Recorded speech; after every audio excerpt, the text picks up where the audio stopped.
Mendidik manusia berbudi luhur, tahu benar dan salah, adalah salah satu konsep persaudaraan Setia Hati Trate. Setia Hati Trate tidak mengajarkan bagaimana cara melancarkan pukulan jarak jauh, juga tidak mengajarkan bagaimana memecahkan benda-benda keras. Namun perguruan ini mendidik bagaimana melakukan pukulan yang tepat pada sasarannya, tetapi mengandung seni dan teknik yang tinggi.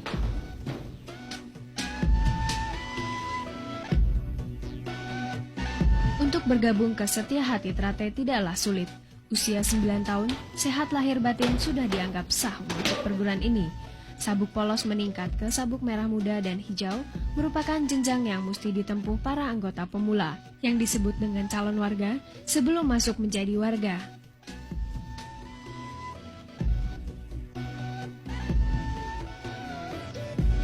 Materi latihan berupa paket senam yang terdiri dari 90 jurus. Sedang latihan fisik diarahkan untuk dapat melakukan gerakan teknik dengan mudah dan mantap, yang mengarah pada kelenturan, keseimbangan, kekuatan maupun kecepatan. Dengan unsur pendukung latihan pembentuk daya tahan otot dan stamina. Latihan fisik merupakan bagian dari tahapan latihan untuk dapat mencapai prestasi yang baik.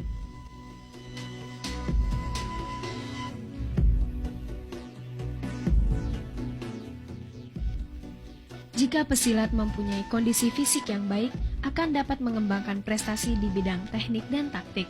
Kesemua ini bisa dilakukan dengan menggunakan senjata berupa toya, rambin, belati, pedang, maupun trisula yang diajarkan di persaudaraan ini.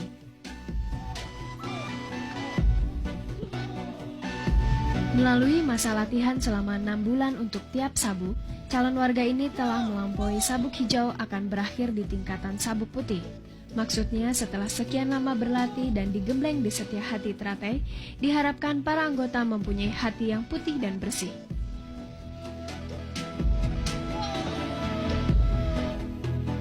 Ujian atau dikenal dengan istilah pendadaran, mengesahkan menjadi warga, dilakukan melalui hiking dari daerah Kresek menuju Padepokan yang berjarak sejauh 15 km, dan selalu dilakukan setiap tanggal 1 Suro.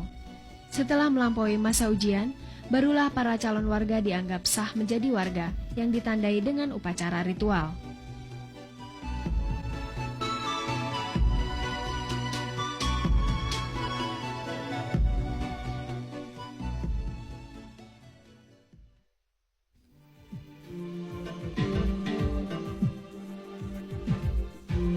Persaudaraan Setia Hati Trate. Nama organisasi ini menggunakan kata persaudaraan, bukan perguruan. Ini melambangkan bahwa hubungan batin atau jalinan kasih antar sesama warga yang tergabung di dalamnya adalah layaknya hubungan persaudaraan antar manusia dengan manusia berasal dari satu kandungan.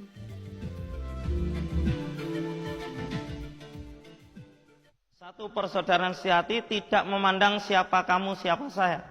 Latar belakangmu apa, latar belakangku apa. Yang adalah kamu orang Setia Hati Trate, saya orang Setia Hati Trate. Itulah yang inginkan. Yang berbicara dari hati ke hati, sehingga persaudaraan ini akan utuh. Satu sama lain akan saling memerlukan. Dan satu sama lain pun menyadari kekurangan masing-masing, maka kekurangan itu ditutup oleh saudaranya yang lain pula. Hubungan persaudaraan yang kekal abadi tidak memandang derajat, agama, suku, ataupun ras. Persaudaraan dalam Setia Hati Trate adalah persaudaraan yang tetap berpedoman pada tata krama dan sopan santun sesuai dengan adat dan budaya bangsa.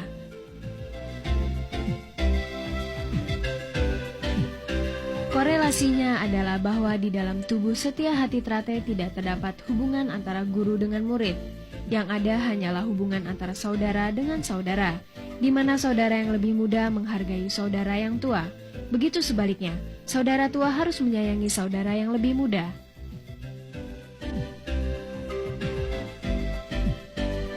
Jumlah anggota yang begitu membengkak dirasa sulit untuk mengenal satu sama lain. Untuk mengakrabkan ikatan persaudaraan antar warga, maka Setia Hati Trate menyelenggarakan turnamen persaudaraan Setia Hati Trate Cup yang dilangsungkan tiap 3 tahun sekali. Turnamen ini bukan sekedar ajang memperkukuh persatuan persaudaraan, tapi juga merangsang prestasi para warga, di samping juga digelar kejuaraan pencaksilat antar mahasiswa.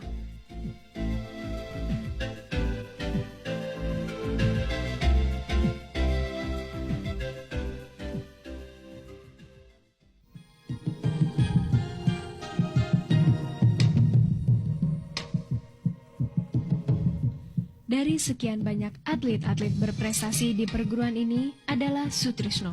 Pemuda kelahiran Magetan 25 Agustus 29 tahun yang lalu mulai mengukir prestasi pada tahun 1989 di tingkat DKI.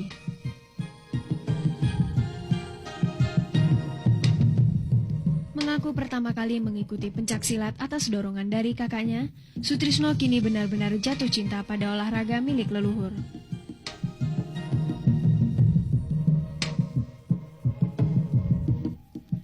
Pemuda yang baru saja mengakhiri masa lajangnya menjelang PON 14 lalu, kini menjadi salah satu andalan tim pencaksilat Indonesia di berbagai event. Namun, bagaimanakah pandangan Sutrisno terhadap perguruan yang telah membesarkannya?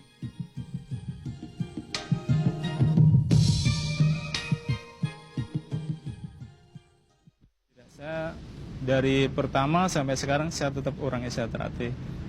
Karena saya dari kecil saya ingin jadi seperti pendekar-pendekar SHTRAT yang mendahului saya, karena dia punya prestasi sangat bagus sekali gitu, dan sangat terpuji untuk bermasyarakat, khususnya di Madiun gitu.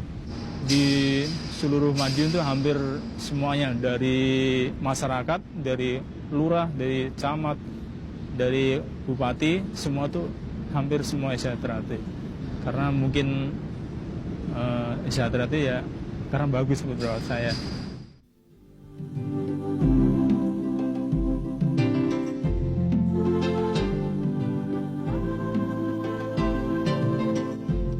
Berbagai event besar telah diikuti dengan hasil yang cukup membanggakan, mulai dari tingkat kejurnas, PON, bahkan kejuaraan dunia. Siapa sangka dari kota kecil Madiun telah lahir pesilat yang membawa harum nama bangsa.